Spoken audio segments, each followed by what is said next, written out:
There are so many what ifs in the genre of rap specifically, and the majority of them are connected to violence and crime in some way. The tragic death of arguably some of the most influential rappers in history, Tupac Shakur and Biggie Smalls, Eazy-E's passing from an incurable disease that seemed to come out of nowhere and is believed to have been set up by Suge Knight, the death of young rapper XXXTentacion, who was supposed to be the next big thing. The list goes on as these young acts lose their lives over the smallest things that often revolve around money. One of the biggest breakout stars of the early 2010s who never got to reach even a fraction of his potential due to his life being cut short was none other than Lil Snoop, who was a protege of Meek Mill. Back in 2012, Lil Snoop was one of the hottest prospects in the game and was known for his outstanding freestyle ability. However, just as he started his rise to stardom, the unexpected happened. He was shot dead by one of the people around him while playing a video game. Lil Snoop's life started on July 15, 1995. His father wasn't around throughout Snoop's childhood as he was associated with crime and spent most of his life behind prison bars, while Snoop's mother, Denisha Chester, was approximately only 15 years old when she had Snoop. Nevertheless, Denisha was there for her son, teaching Lil Snoop how to survive and thrive in the tough reality of Jonesboro neighborhood. Snoop was a lighthearted and energetic kid that could make the people around him laugh, but he also used his skill to get everybody's attention. Later, this skill came in handy with Snoop's future rap career. According to his mother, Snoop was rapping from his youngest years. I mean, he's been rapping, you know what I'm saying, for a long time, like 4 years old, rapping,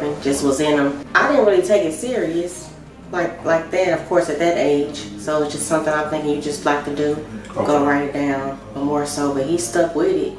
And he just knew that's something that he wanted to do. And he always knew what he wanted to do in life, especially given the struggle Snoop's mom and he had living without a dad to rely on. Sadly, at one point in his life, it led to Snoop being introduced to the world of crime at an early age. I grew up in the projects with just one room, so I had to sleep on the floor in the front room. Me and all my cousins on the block trying to thug. Nigga, you a schoolboy. Nigga, we was selling drugs. I grew up in Jones, bruh. It was straight wildin'. I hung out with the older cats, so it was straight violence. And the niggas I looked up to was hustling or robbing. So I hopped off the porch too and started getting it poppin'. During this period in his life, Snoop got his nickname. Actually, it was Lil Snoop's own idea to get this nickname, as it was sort of a homage to his father, whom he never actually got to meet in his life, and whose name was Charlie Brown. With time, Lil Snoop started to get into trouble more frequently and even spent some time in juvenile detention. He struggled in school and was even expelled 3 times throughout his teenage years. Often he went missing for a couple of days, hanging out in apartment complexes, skipping school, and hanging out with his friends in what some would call the trenches. Interestingly enough, one of those friends happened to be another extremely talented Houston rapper, Mo3, whose life also got cut short at a young age. Later, Lil Snoop created a rap group of his own with the homies he spent so much time with, although they kicked him out after some time due to unknown reasons. That's where his mom made one of the most impactful decisions she could make to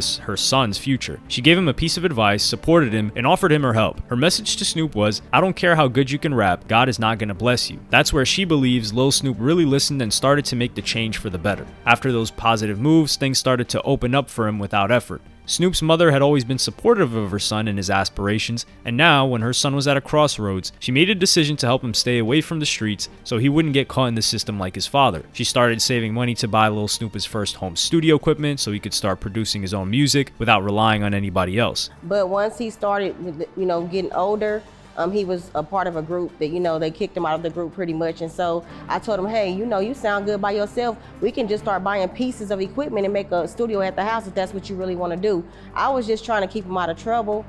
There were some things I was fearful of him going to prison more than anything. It was just more so of keeping him out of jail and not following the footsteps of his dad. So that was my thing. That's when Snoop took his hobby to another level, and by 2012 he was already making waves locally, earning himself a prestigious The Freestyle King moniker, which he obviously got due to his freestyle ability. Lil Snoop's abilities were pretty good. He could spit off the dome for hours, maintaining technical flow, inserting punchlines in his bars. I'm a nigga killing out of shit.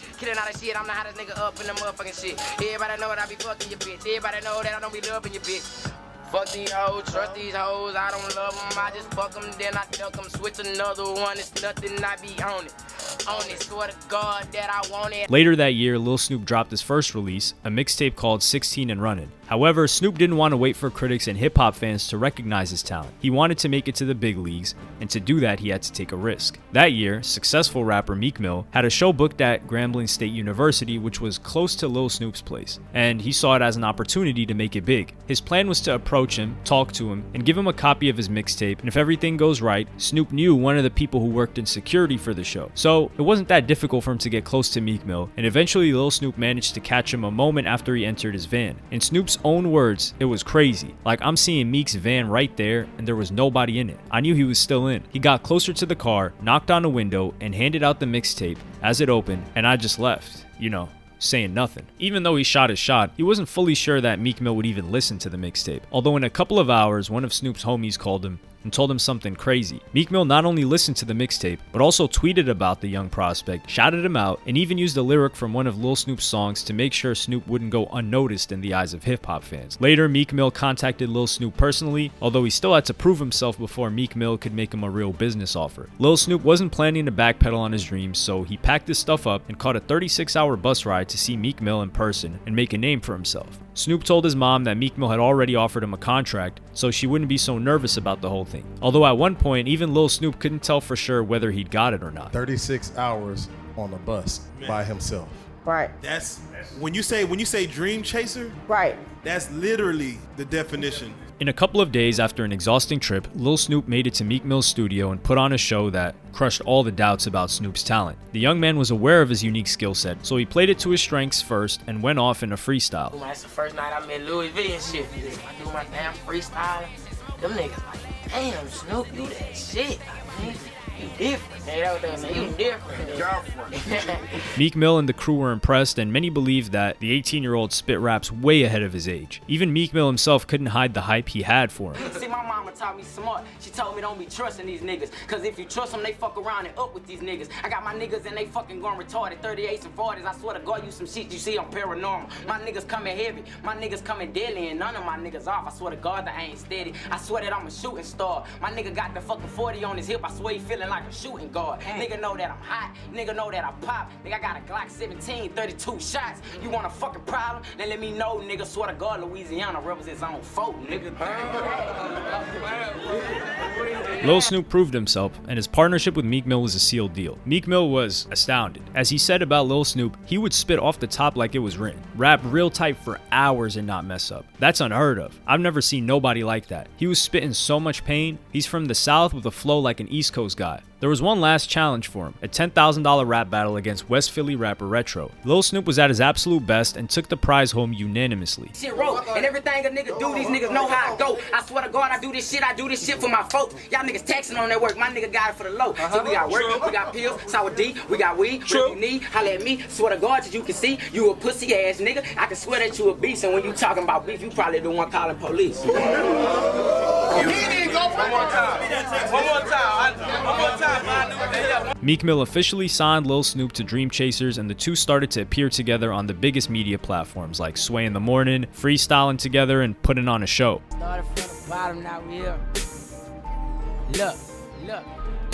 I said I started from the bottom, now I'm here. Man, I'm all up in the front. Remember, I used to be in that rear. Said that $1 million dream, and that shit right here is just near. I'm a real ass little nigga since day one, nobody I feel. Man, I'm straight up from that boot where a lot of niggas, they spit that truth, and a real nigga straight up get salute. A lot of niggas really don't get recruit. A lot of niggas get straight to that grave. Play with me or we'll get played, and I feel played, and we coming to your shit, and we bringing them caves. Man, free that nigga boosted. The next step for Lil Snoop was the release of his second project, a mixtape named RNIC. With the now influential ally Meek Mill, Lil Snoop got the support of other big names in the game. Currency, DJ Khaled, and Meek himself were featured on the tape to help us boost his sales. Lil Snoop's work ethic, mindset towards the craft, and of course his skills were highly praised by both fans and artists in the industry. Some even called Snoop a reincarnation of none other than Tupac. Sadly, it turned out to be rather predictive as Lil Snoop was shot dead at only 18 years of age. It happened on June 20th, 2013 at the Maplewood Apartments in Winfield, Louisiana. Snoop was at his friend's crib where they were playing NBA 2K on a console. According to the information from Snoop's mom, the stakes were about $100 $100 for one game. Lil E, who you can see in the photo sitting on the left next to Lil Snoop, was accused of being the one that shot him. Allegedly, the two were playing for hours, and after some time they started to play for real money. Then Lil Snoop beat Lil E in a game, which triggered the latter to draw his gun and eventually shot Snoop. His mom got the bad news a couple of hours later and even managed to get to the crime scene before the police wrapped the young man's body. She wasn't given permission to get to her son and just had to wait until the police did their job. Lil E, whose real name is Edric Stewart, was the main suspect in the case, although later another name was thrown in, another friend of Lil Snoop named Tony Holden, whom Lil E allegedly had never seen before the day Snoop was shot. Snoop's mother personally thought it was Lil E who killed her son, or at least played a vital role in the accident. I don't really know the kid. I tried to give him the same respect that Snoop gave him, but he just kind of came around and played that little innocent yes ma'am, you know, little sneaky conniving type thing. Now that I look back on it, you know, he was real quiet, so I can't really say what his personality was because he didn't do much talking around me. It didn't help that according to Lil Snoop's mom, Lil E changed his story multiple times and acted overall suspiciously. Did you get a chance to speak to Edric yourself? Yeah, I've talked to him a couple times. He had about 7 different stories each time, so you know, his word is definitely not his bond, so you can't believe nothing he say. Initially, Lil E got arrested and charged for manslaughter, while another suspect, Tony Holden, turned himself in and was charged with first-degree murder, armed robbery, and illegal possession of a firearm. However, the saddest part of this story is that, while both men were taken to court, none of them were actually judged for killing Lil Snoop. Snoop's mother made several posts on her social media accounts to shed some light on the story, although sadly, it hasn't helped to find the real shooter. According to Lil Snoop's mother, Tony Holden was sentenced for being a convicted felon with a firearm, but not for being the murderer of her son. Snoop's mom never gave up on finding the truth in the situation, and in 2017 it was revealed that the ballistic evidence from Tony Holden's strap didn't match the slugs found in Snoop's body, and that it was actually Lil E's gun that shot the fatal bullet. She called out Lil E in one of the interviews later that year and stated that she believed that E was the one who took her son's life, or at least took part in it. However, even a decade later, this case is still unsolved, and no one was punished for the death of Lil Snoop. Lil Snoop's mom shared her disappointment and utter frustration with the judicial system in numerous interviews. "I just think they're lazy. It's a prejudice issue. We're a small town and it's just another African American dead. A lot of evidence was messed up. They actually robbed the apartment where Snoop was killed around 2 p.m. Snoop was pronounced dead around 4:08 a.m. So later that day, they let people go in there and rob it. Nothing was ever done about that. So they could have tampered with evidence. They didn't protect the scene, and they just didn't put forth effort to find out what happened to my son." A couple of years after what happened to Lil Snoop, Lil E was actually involved in another incident where yet another young person was killed, and another family suffered because of these actions. He's wanted to this day and has been on the run for almost 5 years now. To make matters worse, Lil E was one of Lil Snoop's closest friends, and he knew everything about his dreams and aspirations. He was even with him prior to Lil Snoop going on the bus to visit Meek Mill and chase his dreams. And that's when he knocked on the window and gave Meek a mixtape, right? Yeah. Were you there for that as well? I wasn't there at that moment, but I was up there like, shit, he disappeared from us. Really? Yeah, okay. So he really made that happen himself. Like, shit, he was determined. He say he gave the mixtape to a security guard that worked there to give it to him, but she didn't get the chance to give it to him. He so happened just seen him and gave it to him. Feel me? He was telling me about it, but I wasn't at the seeing it how he just told how he did. Lil E himself denied all the allegations and says that he didn't play a part in Lil Snoop's death. In the interview, Miss Ross said that your bullets killed Snoop, but evidence and I guess everything else is proven otherwise. Yeah. So why do you think you were implicated in the whole situation? So I guess I told her, what it was. And shit, I guess she went with her own little thought of it. You feel me? But she ain't, like I said, she don't know me. Right. That shit, but I ain't have no reason to do nothing like that. Sadly, we might never know who actually did this crime or get justice, as even a decade later, there wasn't much new information to help the authorities find the person to blame. However, Snoop's mom isn't going to give up and continues to do everything possible to find out the truth. On the other hand, Snoop's father, who never actually met Lil Snoop throughout his life due to him being imprisoned, made several controversial statements, trying to, some would say, chase clout. He called out numerous big names in the rap industry like Meek Mill and Jay-Z as, in his own words, they haven't paid Lil Snoop enough respect, not even making sure he had a headstone. We need to see what motherfucking Nipsey Hussle shit look like, man. We need to see what motherfucking King Von shit look like, man. You heard me? This nigga ain't got no motherfucking headstone on this shit. Got a vault, though. Slab, but goddamn. I gotta come see my motherfucking son got no motherfucking headstone, man. Motherfucker go have a monument up to this bitch.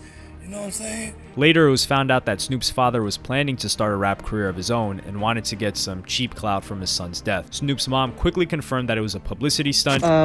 It's all a show. It's for a show. It's been rehearsed.